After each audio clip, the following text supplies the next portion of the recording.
আসসালামু আলাইকুম। আশা করি সবাই ভালো আছেন। আজকে আমি দেখাবো L3250। এই প্রিন্টারটা কিভাবে আনবক্সিং করে সম্পূর্ণ সম্পূর্ণ প্রসেসিংটা দেখানোর চেষ্টা করব। এটা হচ্ছে L3250 একটা প্রিন্টার। এটা হচ্ছে যে স্মার্ট আপনার ওয়াইফাই সিস্টেম।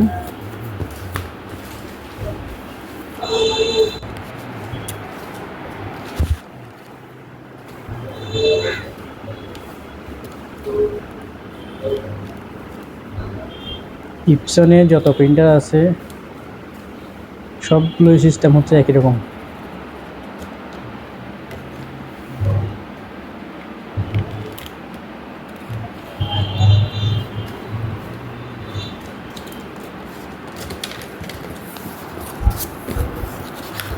দেখতে পাচ্ছেন L3250 প্রিন্টার মেশিন।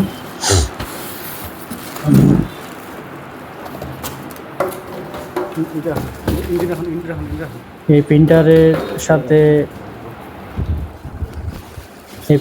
আমরা পেলাম একটা পাওয়ার কেবল, প্রিন্টার পাওয়ার কেবল।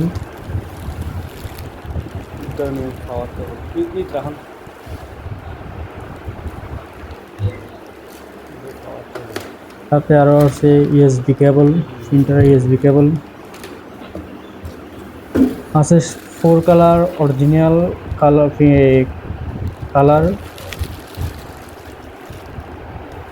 এই কালারগুলো হচ্ছে আপনার অরিজিনাল প্রিন্টারের সাথে। এই কালারগুলো আমরা এখন প্রিন্টারে রিফিল করবো। রিফিল করার জন্য আপনার স্টেপগুলো আগে তুলে নিলাম।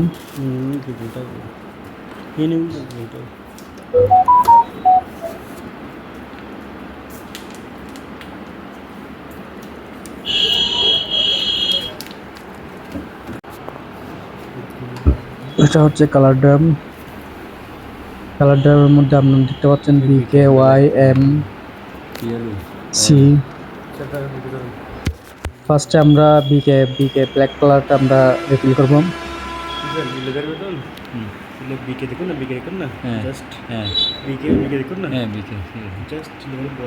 কালারগুলো রিফিল করার সময় অতি সাবধানতার সাথে রিফিল করবেন।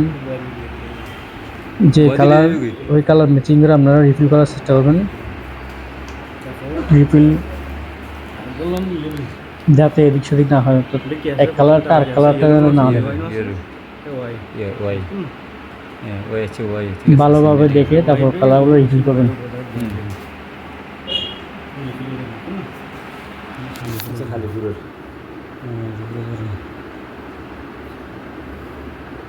ফুল করে দিন, ফুল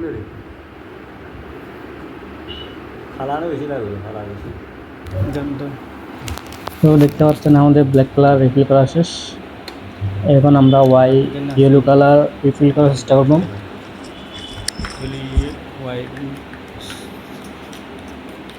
ব্ল্যাক গুলো তারপর কি ওয়াই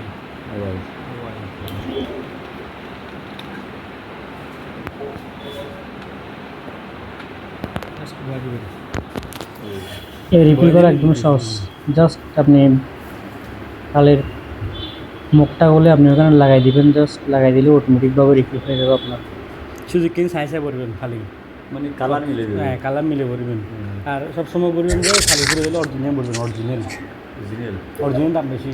আর ডুবলি, আর ডুবলি আর যোগ্য 100 টাকা, অরিজিনাল করলে 700 টাকা। উগ্গো 700 এটা তো পুরা তো পুরা জন্য লাগে না, সমস্যা না, উগ্গো এটা না 4000 ফিঙ্গার করতে 4000 ফিঙ্গার করতে এই খালি দিয়ে দেয়। উগ্গো দিয়ে 4000 ওরে ব্ল্যাক 4000 ফিঙ্গার করতে ইয়েলো কালার ওয়াই রিফিল করা শেষ। এখন আমরা মেজেন্টা কালার রিফিল করব।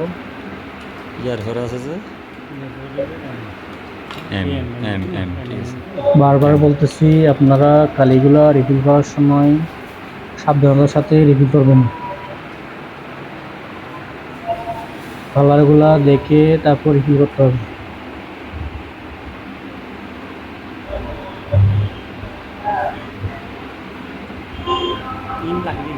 হ্যাঁ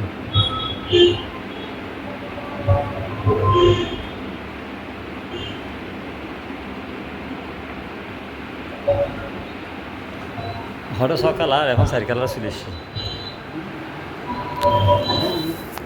আগে সকাল আর নামাজ না এরকম প্রিন্টার ক্রয় করতে চাইলে পাইকারি রেটে আমার সাথে যোগাযোগ করবেন, নিয়ে দেওয়ার চেষ্টা করবো একদম পাইকারি রেটে। এত বড় প্রিন্টার ইয়ে নষ্ট গিয়ে হতে হেড গিয়ে গিয়ে এরপর আমরা রিভিউ করবো ফজলু টাইম কালার রং তুলি আট হেড নফার গুলো হতে গিয়ে গিয়ে এত আর বড় প্রিন্টার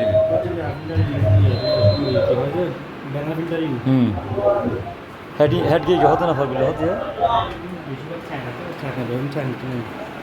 চাইনা খাওয়ানো যায়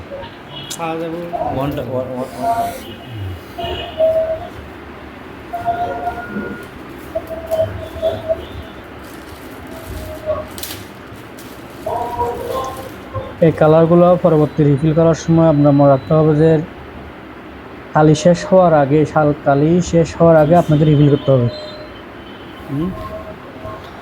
কালি একেবারে শেষ হয়ে গেলে আপনি যদি রিফিল করেন সেক্ষেত্রে দেখা যায় হেডের সমস্যা দেখা যায়, সেজন্য আপনি কালি শেষ হওয়ার আগে রিফিল করবেন। এরপর আমরা ইউএসবি কেবল, প্রিন্টার ইউএসবি কেবল কানেক্ট করব।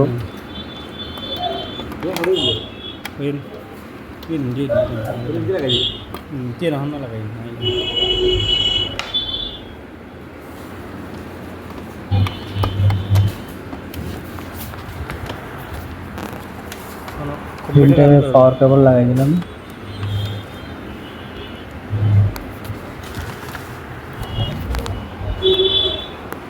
প্রিন্টারে ইউএসবি কেবল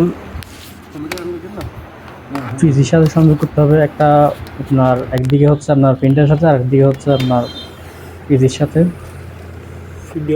সংযোগ করে নিলাম আমরা। ঠিক আছে না? হ্যাঁ ঠিক আছে।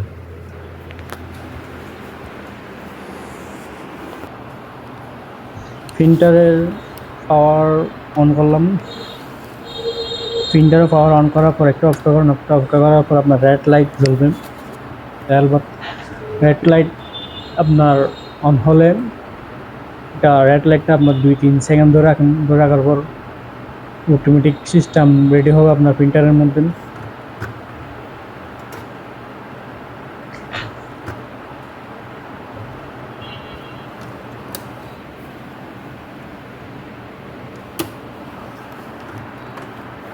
রেড লাইট জ্বলতেছে, রেড লাইটটা আপনার হচ্ছে 2-3 সেকেন্ড ধরে রাখেন। 2-3 সেকেন্ড ধরে রাখার পর এটা নিজে অটোমেটিকভাবে সিস্টেম রেডি হবে আপনার প্রিন্টারটা। সিস্টেম রেডি হতে আপনার কিছুক্ষণ সময় নেবে। রেডি হওয়ার পর আপনার রেড লাইটটা অটোমেটিকভাবে বন্ধ হয়ে যাবে আপনার।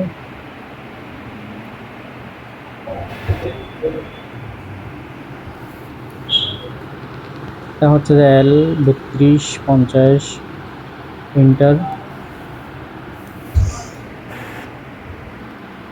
প্রিন্টার রেডি হোক, আমরা সফটওয়্যারটা ইনস্টল করে নিই পিসিতে। এই সফটওয়্যারটা আপনার হচ্ছে যে ডিভিডি ড্রাইভ দিয়ে নিতে পারেন। ডিভিডি ড্রাইভ যদি না থাকে সেক্ষেত্রে আপনার হচ্ছে যে অনলাইন থেকে নামাতে হবে।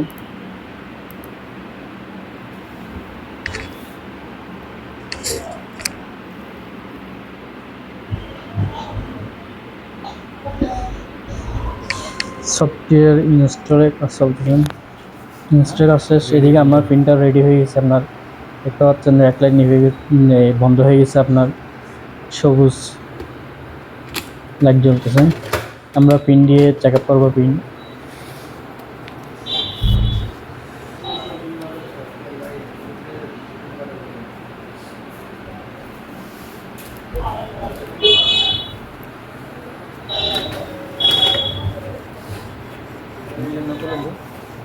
এরকম আরও ভিডিও পেতে চাইলে আপনি কমেন্ট বক্সে জানালে আমি ভিডিও দেওয়ার চেষ্টা করব। ধন্যবাদ সবাইকে।